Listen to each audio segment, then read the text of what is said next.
Bonjour Thomas Lacôte.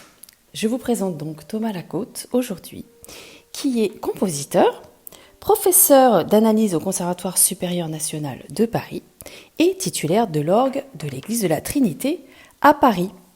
Et nous sommes ravis de l'accueillir au Festival des Volques en décembre 2023 pour nous parler, entre autres, de la musique de George Benjamin. Et aujourd'hui en particulier d'une œuvre Shadow Lines. Alors bonjour Carole, bonjour à tous et tous. Shadow Lines est une des œuvres de George Benjamin qui va être interprétée au festival. C'est une œuvre pour piano solo. George Benjamin est pianiste, il joue remarquablement du piano, mais il n'a pas écrit tant que ça pour cet instrument. Peut-être parce que notamment le répertoire de cet instrument est si riche d'œuvres si incroyables que prendre la plume pour écrire pour le piano aujourd'hui peut donner peut-être la frousse à beaucoup de compositeurs. Mais il a fini par le faire en 2001, notamment à l'invitation de son grand ami le pianiste Pierre-Laurent Aimard, qu'on va entendre aussi dans le cadre des Volques, pour écrire donc une œuvre en 6 mouvements qui s'appelle Shadow Lines, qui dure environ 15 minutes. Alors cette œuvre, on pourrait la présenter comme une sorte d'iceberg peut-être, une œuvre à deux faces. Il y a une face visible, audible, qui est sensible pour tous les auditeurs, et puis il y a une face enfouie, plus cachée, que la lecture, l'étude de la partition peut permettre de révéler comme des sortes de secrets enfouis de la pièce. Et ce qui fait l'identité complète de la pièce, c'est le rapport entre ces deux faces, évidemment, dont l'une est immédiate et l'autre un peu plus secrète. La face immédiate, eh bien, c'est une face extrêmement expressive.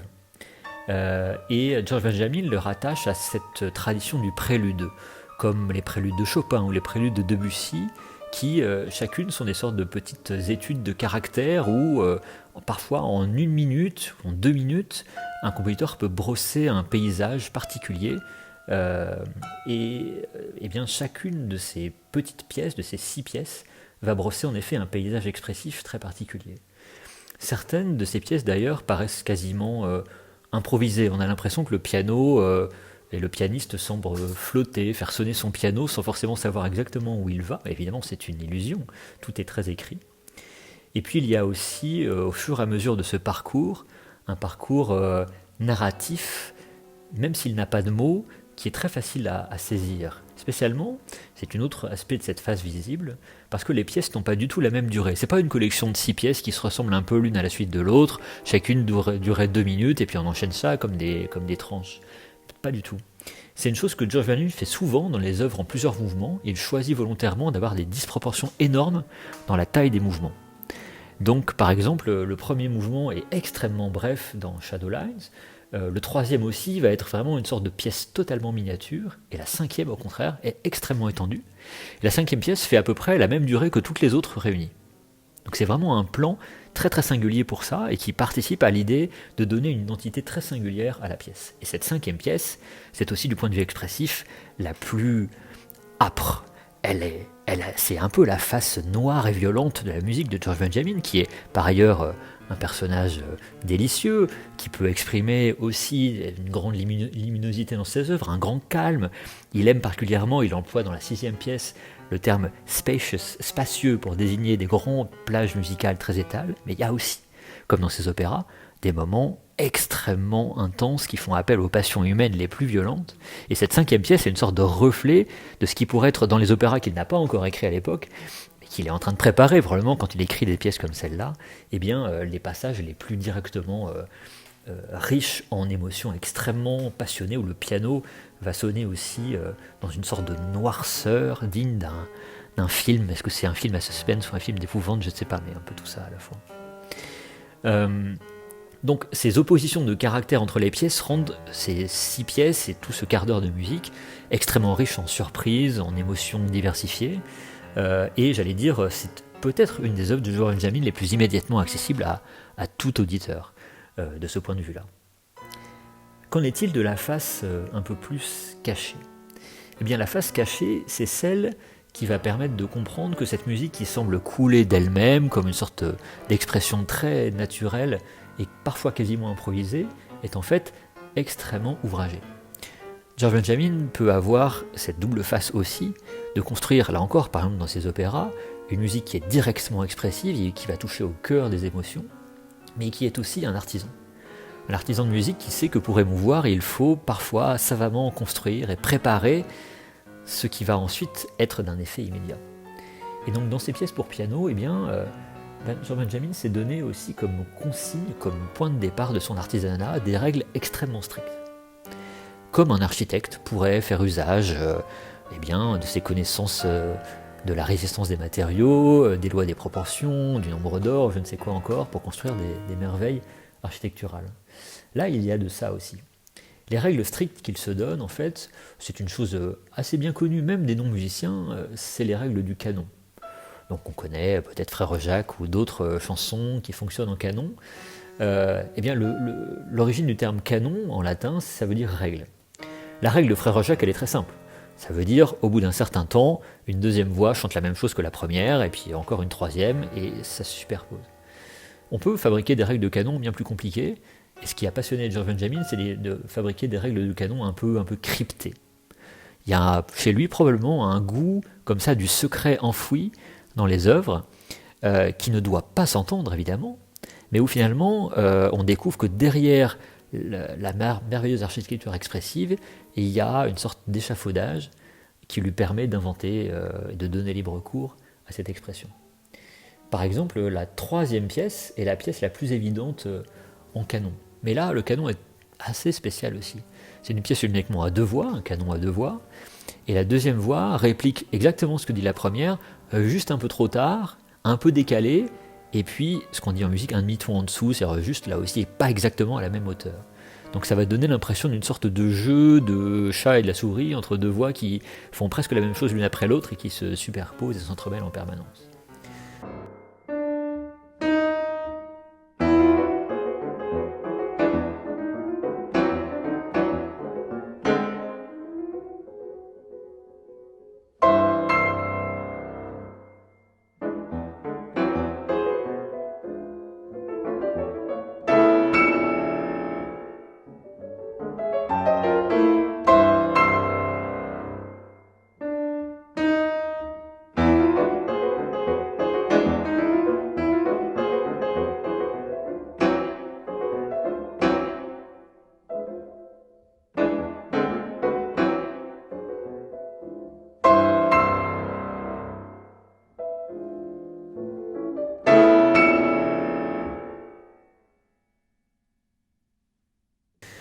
Dans les autres pièces, le canon est totalement caché, impossible à voir.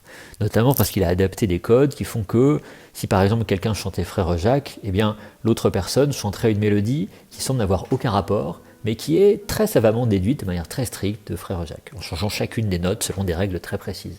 Ça paraît très savant comme ça, très abstrait, mais il est assez probable que pour lui ça a été un jeu. Un jeu qui a fait travailler son imagination. Et d'ailleurs, il explique assez bien dans un article comment est-ce que il a trouvé les racines de ce jeu en étudiant certaines œuvres du XXe siècle qui fonctionnent aussi selon ses règles de canon, et il s'est inventé lui-même ses propres règles du jeu. Les règles du jeu, c'est d'ailleurs le nom d'un livre d'entretien en français de George Benjamin, que je peux conseiller à tous les auditeurs et futurs auditeurs des Volques. Alors, bien sûr, c'est pas le lieu ici de révéler tous les petits secrets, même si la partition, quand on l'étudie bien, finit par en révéler certains, quand on aime les enquêtes. J'avoue que j'ai mené l'enquête, ça m'a beaucoup plu. Et c'est pour ça qu'il vous a surnommé Sherlock Holmes. Parfois, il connaît mon goût pour ce type d'enquête. Mais évidemment, l'enquête ne nous dit pas tous les secrets. Enfin, c'est pas voilà. Comme je disais, c'est pas une face qui serait uniquement une face apparente et l'autre qui serait la vraie face. Non, les deux existent. Mais derrière cette expression qui semble tout à fait coulée, eh bien, il y a en fait cette recherche d'artisan. Ça nous explique aussi une chose probablement sur lui, qui est cette volonté de stimuler son imagination, pas seulement par une impulsion, mais aussi par une forme de travail, de contrainte qui est donnée, comme on écrit parfois en littérature aussi à partir de contraintes pour arriver à produire une expression totalement nouvelle, en fait une musique à la fois très naturelle et peut-être totalement improbable qu'on n'a jamais entendue avant. C'est l'effet, je pense, que peut donner Shadowlines quand on entend la pièce dans son ensemble.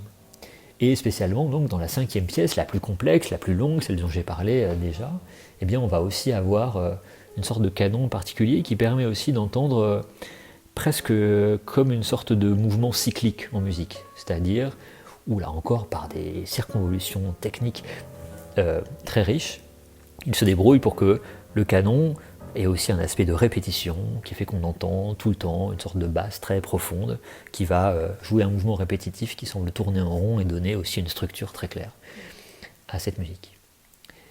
Un dernier mot peut être donné sur l'utilisation du piano. Quel type de piano on va entendre ici? Eh bien, Benjamin explique qu'au XXe siècle, bien sûr, on a eu des manières de transformer complètement le son du piano, par exemple pour le faire sonner comme une percussion.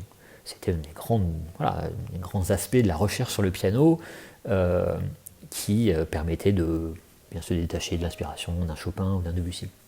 Ici, c'est pas du tout ça que Benjamin a voulu creuser. Je pense qu'il a voulu prendre vraiment cette distance avec cette tradition du piano moderne, un peu percussif, pour au contraire aller vers un piano beaucoup plus lyrique, beaucoup plus chanté, qui pourrait s'inspirer un peu de Brahms, notamment, je pense, un peu de Schoenberg aussi à sa manière, justement pour donner l'illusion que même si le piano n'a que des marteaux et des cordes, il pourrait chanter comme un violoncelle. Et donc souvent, on va entendre en fait des sortes d'imitations de ces textures de cordes dans la sonorité du piano. Pour terminer, on peut juste entendre le tout début, les premières secondes du tout premier prélude, celui qui semble être presque comme une improvisation, mais qui déjà est organisé selon ces règles secrètes canoniques cachées par le compositeur.